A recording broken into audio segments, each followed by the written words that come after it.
저는 그 부천에서 온 강송록 전도사라고 합니다. 사실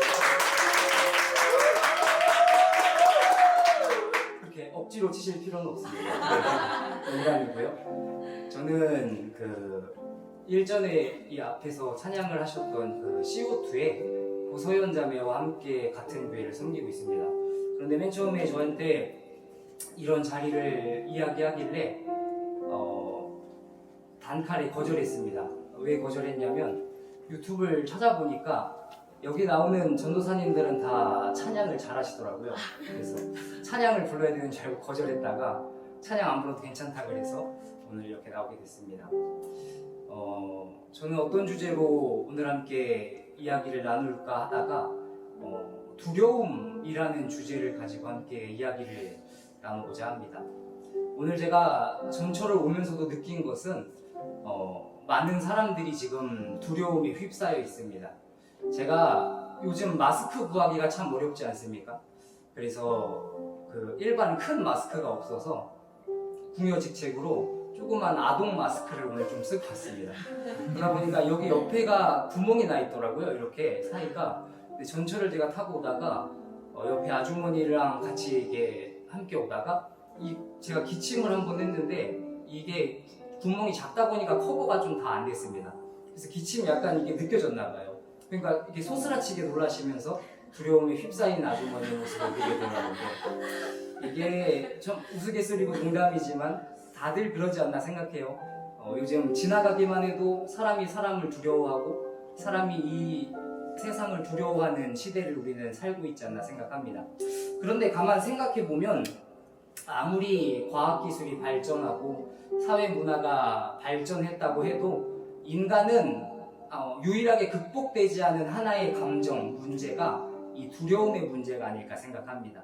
사실 인류의 역사는 시작부터 지금까지 이 두려움과 전쟁을 하고 있다라고 해도 과언이 아닐 것입니다.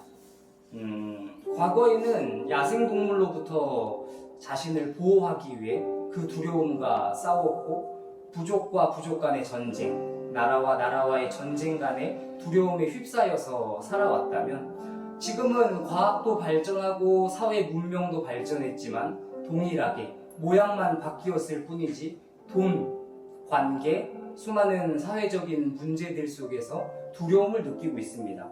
즉 인간은 이 두려움을 이겨내지 못하고 있습니다. 이 두려움에 휩싸여 있습니다. 그렇다면 인간은 왜 두려움을 느낄까요? 왜 무서움을 느낄까요? 그 이유는 하나가 아닐까 생각합니다. 내일 무슨 일이 벌어질지를 모르기 때문이에요. 인간은 내일의 주인이 되지 못합니다. 인간은 내일이라는 시간을 자신의 능력으로 이끌어갈 수 있을 만한 능력이 없기 때문에 두려움에 휩싸이지 않나 생각합니다. 그렇기 때문에 두 손 가득 돈을 쥐고 잠이 들 때 두려움 속에 내일 이 돈이 나에게서 다 없어지면 어떡하나? 라는 두려움 속에 잠이 들고요. 아무리 사랑하는 사람과 데이트를 하고 와도 그 사람의 작은 행동의 변화, 말투의 변화만 보면 자매분들은 그런 말을 하지 않습니까? 오빠 나 사랑해? 아무리 사랑한다고 100번 1000번 말해도 오빠 나 사랑해? 왜 물어볼까요? 두려운 것이기 때문 아니겠습니까? 내일 이 사람이 나를 사랑할지 많은 시간의 흐름 속에서 이 사람이 나를 사랑할지 두려움 속에 휩싸여 있다는 것입니다.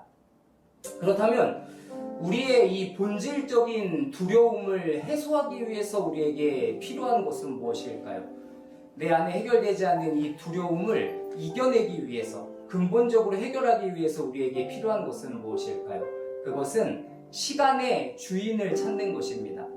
이 시간의 주인, 내가 주인 되지 못하는 이 시간의 주인을 찾는 것입니다.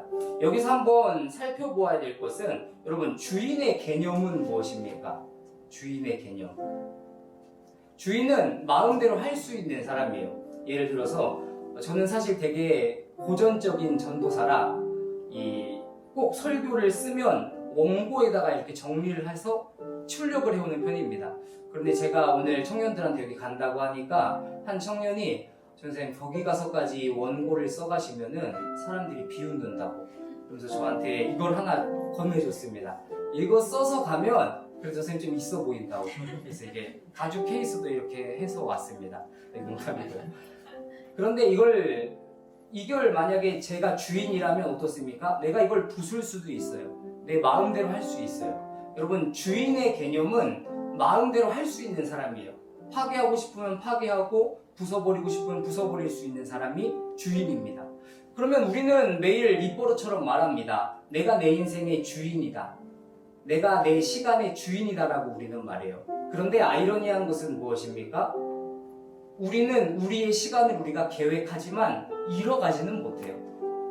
우리의 시간을 내 뜻대로 내 계획대로 마음대로 하지 못한다는 거예요. 항상 내 계획은 완전하다고 생각하지만 항상 어떤 한계에 부딪힙니다. 어떤 한계에 무너집니다. 이걸 통해 알 수 있는 것은 무엇입니까? 우리는 우리의 시간의 주인이 아니에요. 그런데 한 가지 명확한 것은 무엇인지 아십니까? 시간은 존재합니다. 시간은 존재하는데 그건 내 시간이 아니에요. 시간은 존재하는데 그 시간을 나는 주인이 되지 못합니다. 이 말은 무엇을 의미합니까? 시간의 주인은 따로 있다는 거예요. 시간을 창조한 누군가가 존재한다는 거예요. 그래서 성경은 이 시간의 주인을 이렇게 표현합니다. 사람이 마음으로 자기의 길을 계획할지라도 그 걸음을 인도하는 자는 여호와이시니라. 이 말씀을 곰곰이 생각해 보면요, 내 인생의 그 문제들, 내 인생에 해결되지 않던 것들에 어느 정도 해답을 얻을 수 있어요. 나 그렇게 애썼습니다. 나 그렇게 열심히 살아왔습니다. 최선을 다했고요, 꿈을 향해 달려왔어요. 그런데 어떤 결정적인 지점, 결정적인 순간 완벽하다고 생각했던 내 계획이 무너졌어요. 내 계획 뜻대로 이루어지지 않았어요. 우리는 여기서 무엇을 알아야 될까요? 이 시간을 움직이시는 분을 알아야 된다는 것입니다. 이 시간을 이끌어 가시는 분을 알아야 된다는 것입니다. 그래서 성경은 또다시 우리에게 이렇게 제안합니다. 너의 길을 여호와께 맡기라. 저를 의지하면 저가 이루시고. 시간의 주인이 그 시간에 너의 주인이 되어주시겠다고 말씀하시는 거예요. 그렇게 너의 시간을 이제는 맡겨보라는 거예요. 내 뜻대로 이룰 수 없었고 내 계획대로 이루어지지 않던 그 시간을 주님께 맡겨보라는 거예요. 저는 이 시간에 대해서 너무나도 처절하게 느꼈었던 한 사건이 있었습니다. 저는 개인적으로 2016년 3월에 너무나도 사랑하는 어머니를 하나님의 품에 보내드렸습니다. 그런데 제가 어머니가 오랜 시간 투병 생활을 하셨기 때문에 병원에서도 이제 어느 정도 어머니의 시간이 남지 않았다라는 것을 제게 알려주셨고, 저는 이제 그 계획에 따라 어머니와 아주 좋은 걸 하고 싶었어요. 아름다운 시간을 보내고 싶었습니다. 그래서 전도사 사역을 하면서 열심히 돈을 벌기 시작했습니다. 그리고 때로는 집에 못 들어오는 순간도 있었고, 집에 들어와도 피곤에 쪄들은 상태로 엄마에게 조금만 기다려달라고 말했습니다. 엄마, 내가 열심히 돈 벌고 있으니까 우리 진짜 멋있는 데 가서 멋있는 거 하자고. 그런데 그럴 때마다 어머니는 제게 그 아주 사소해 보이는 소원 하나를 말씀하셨어요. 그것은 무엇이냐면, 여러분 홈플러스 아십니까? 이거 말해도 되나요? 홈플러스라고? 홈플러스에 훈제 닭다리 3개가 들어있는 게 9,900원입니다.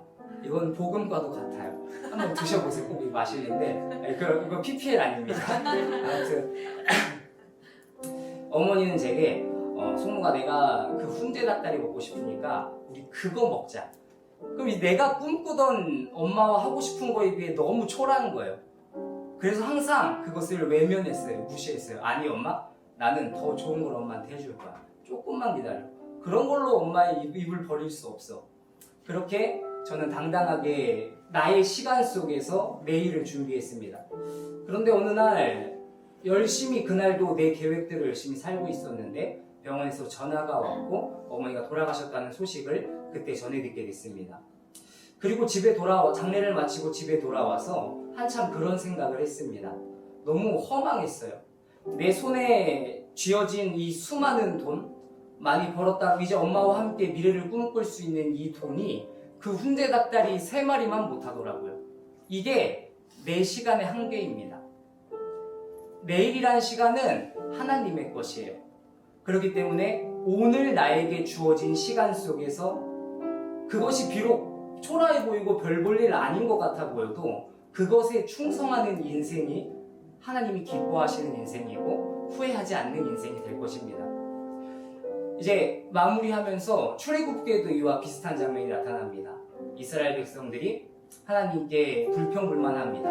하나님, 나 빨리 가나안 땅으로 가고 싶어요. 빨리 내가 꿈꾸는 내일을 이루고 싶어요. 주님께 불평불만합니다. 그런데 그 장면 가운데 정말 슬픈 장면은 무엇인지 아십니까? 그들의 머리 위에 하나님의 임재를 상징하는 구름 기둥이 떠 있습니다.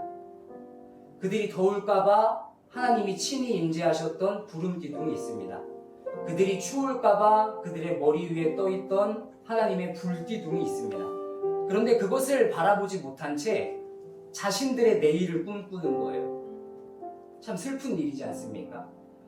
여러분, 믿는 사람이든 믿지 않는 사람이든 우리는 내일 이것을 하면 행복해질 것이라고 생각합니다. 내일 이것을 하면 나의 문제가 해결될 것이라고 생각하고 내일 나의 삶에 이런 시간이 펼쳐지면 우리는 행복할 것이라고 생각합니다. 하지만 정말 우리를 행복하게 하는 것은 무엇인지 아십니까? 시간의 주인 되신 하나님과 오늘을 사는 거예요. 오늘 나에게 부어주시는 구름 기둥의 은혜에 감격하는 거예요. 오늘 나에게 부어주시는 불 기둥의 은혜에 감격하는 거예요. 불완전한 내일이 아니라 오늘 나와 함께 하시는 시간의 주인 되신 하나님, 이분과 함께하는 것이 우리 인생의 진정한 행복이 되리라 믿습니다. 저는 지금도 만약 저에게 하나님께서 시간을 되돌릴 수 있는 단 한 번의 기회를 주신다면 어머니와 꿈꿨던 막연한 미래가 아니라 어머니와 홈플러스 훈제 닭다리 3개를 내가 2개, 엄마가 하나 이렇게 배분해서 행복하게 먹고 싶은 꿈이 있습니다. 여러분들은 오늘 어떤 행복을 쫓고 계십니까? 여러분들은 혹시 오늘의 행복을 막연한 내일의 추상적인 미래와 맞바꾸고 계시진 않습니까? 오늘 여러분들의 머리 위에 떠있는 하나님의 구름 기둥, 하나님의 불 기둥을 바라보시는 은혜가 있으시기를 주님의 이름으로 소망합니다. 감사합니다.